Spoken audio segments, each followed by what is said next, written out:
Special Agent Samuel Colbert, assigned here to investigate an apparent link between this firm and Egyptian terrorism. Really? Yeah. Cool. Yo, you just Nobody leaves. Like, you got like a badge and a gun and everything? Yeah. Cool. Okay, but I don't think any of this is necessary, you see. Because she baked our murderous pastry, don't you think we should just question our chef Ruth? That's it! Oh! You will leave me and my staff alone, or you will be cooking your own damn chili and spinach dip. All right? Yeah. Okay. Was it done?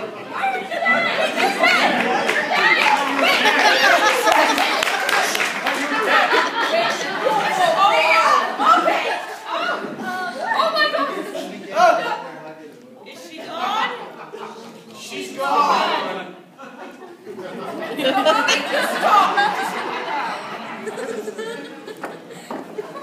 Anyway, it matters not, for Chef Ruth is blameless in this heinous affair. No, Chef Ruth did simply as directed, and did so superbly as usual. Yes. No, the murder weapon was far more sinister than mere meringue. And to think, I knew him when he was just a pimply-faced delivery boy. Oh, you must be very proud. No, in fact, I believe at this moment that the murder weapon is currently trying to crawl into Fixer's left ear. An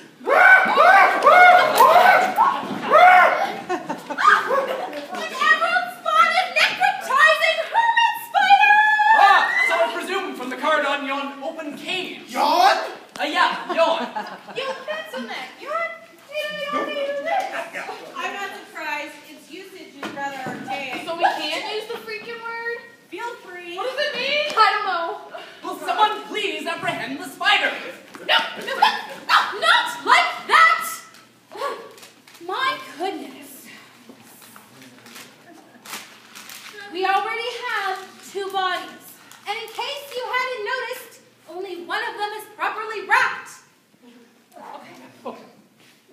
Shh, it's okay. Thank you, Professor. And now, I shall unmask the murderer. Now, before we begin, I should warn you that we have had this organization under close surveillance for quite some time, so prevarication is futile. Shall we begin with, you, Dolores? Me?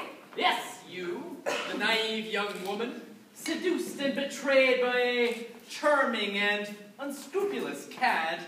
Your sweet young love turns sour, twisting your tortured soul until no act is too savage, too depraved. You there, come here. Your name, sir? Wally Buster. And Wally, did you deliver a cake to Miss Lacey earlier today? And what kind of cake was it? Round. And chocolate? Oh yeah, it was chocolate. I know, because I like the backside. Ew! And do they really do that stuff? Do things really fall off the back of your truck? Fair enough. Leaving that aside, think carefully, sir. Was that chocolate a match to the crumbs found on Miss Lacey's face? I don't know, but I can lick if you'd like. I confess. Yay, marvelous! Now we can forget about poor Darnell and move on to more important things. Not to close, please, no, not to killing him. I meant to hate him, Mr. Whisk you off your feet, rat bastard, and wanted to see him humiliated, like he humiliated me. So yeah, I switched the cake for an exploding pie, and I didn't mean to kill him. Ah, so it was you who introduced this confection of doom to the gathering. But, you alone? Without any help from, say, Mr. Horde, who solicited the original pastry? This is ridiculous. Careful, Mr. Horde. Remember, you have no secrets. I don't have to. Ah, our esteemed Mr. Horde. Born July 31st, 1961 in Oshawa, Ontario, you made an immense fortune through a pest control company, various investments, and sheer, generally ruthless business strategy. You have a wife who hates you but loves your money, and 2 children, Butch and Maggie, who take after her. You also have in your possession a secret vault in your basement. Would you like the combination? No. Containing a number of rare artifacts and artworks. Oh, by the way, the Rembrandt is fake. Preposterous. You can tell by the cell phone tower in the background. Regardless, I had no motive. Yeah, but you're scummy. That is it. Can I, like, go to the can? Yeah, me too. Like, she's rattled, and I can hold her hand or something. I don't know. Yo, me too. I told her, never mind. Yo, they won't flinch, really. They promise. Nobody leaves. Now, as to motive, the Star of Isis, just what is that exactly? The Star of Isis? Mm-hmm. Just the thought of that glorious talisman would make any archaeologist worth their 5th element swoon. Rapturous joy. Ha! If it should exist, it would be a mere bauble, a gaudy embellishment on the grandeur of history. But it's so romantic. Oh my gosh, the second Pharaoh of Egypt had it made to celebrate the birth for his wife. Oh my gosh, the second Pharaoh of Egypt had it made for his wife to celebrate the birth of their first son after 37 daughters. Oh, and no one mentioned the lad's unfortunate resemblance to a certain Grand Vizier who foolishly forgot to watch for crocodiles while being hog-tied in the Nile. A 40-carat emerald set in gold. With rubies and diamonds on a massive gold chain. Showy, it was so heavy, the poor young lady had to be carried everywhere she wore it. Kingdoms fell. Wars were fought over it. Thousands died, bloody, terrible deaths fighting over it for centuries. Those were the good old days. It currently holds the number 7 spot on Archaeology's Weekly for top 20 relics. Right between the Ark of the Covenant and the jeweled throne of Philpot, the Incontinent. Philpot, the continent? Here, this title. The star is much more romantic.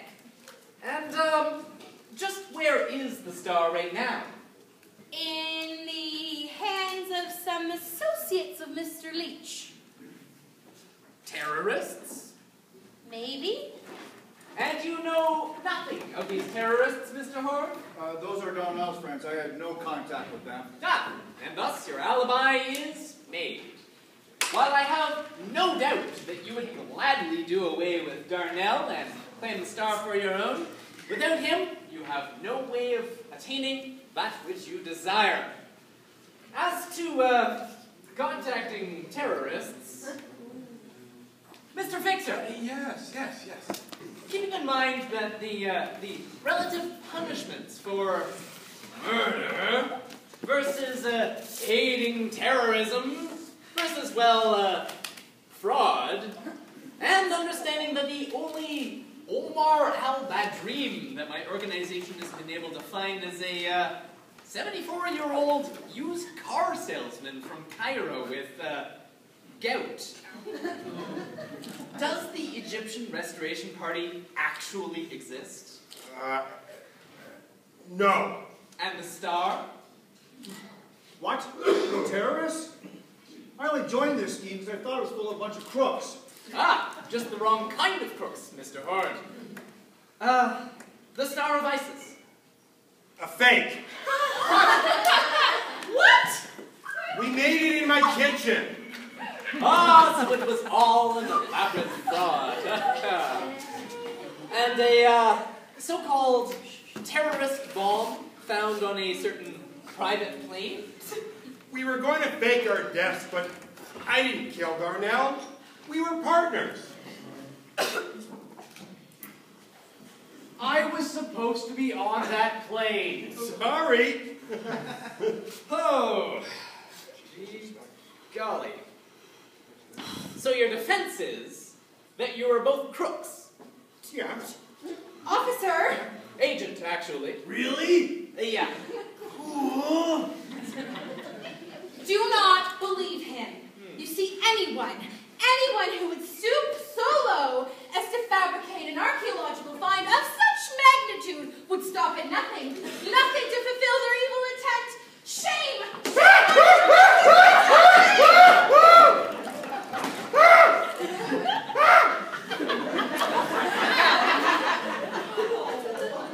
As much as I would love to pin the blame for this on Mr. Fixer, I don't like that.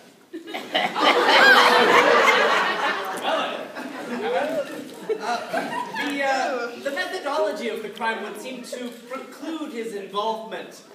That spider was deliberately placed on Mr. Leach's jacket, and from the card, Beyond one? yeah, the last one. The emerald-spotted necrotizing hermit spider is as reclusive as it is deadly.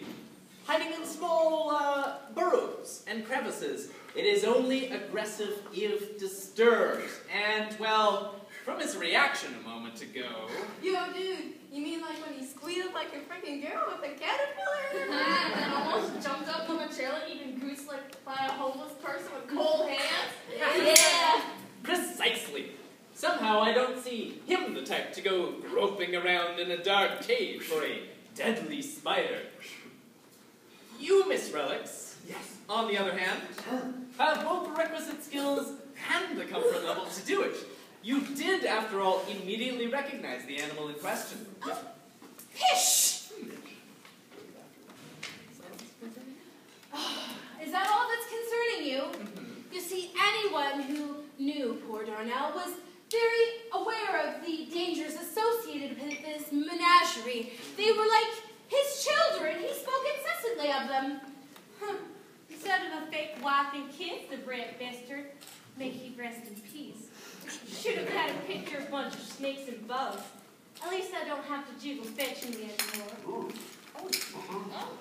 And, well, regarding their handling, you see, it isn't very well known, but despite popular media, most field archaeologists do not die based on poison darts or ancient stone squisher things. No, most perish due to venomous bites, most often brought on upon by forgetting to store their undies in well-sealed Ziplocs. It comes as a short but rude awakening. I was once bit by an Algerian fire centipede. I can show you the scar sometime, if you like. Miss Bloom! She was trying. I know exactly what she was doing, and it's exceedingly unwise. Any man who's been alive more than 20 years or dead less than 200 is trouble. So true. Now, Constable, will you please pay attention to this? Ashley? Yes, Dusty? Any snakes? No, but 6 venomous centipedes and... Oh! a nest of scorpions in her left armpit. Really? Yeah, some big ones. I thought you pan fried them for lunch. Ew. If you wanted to, that is. Hold on.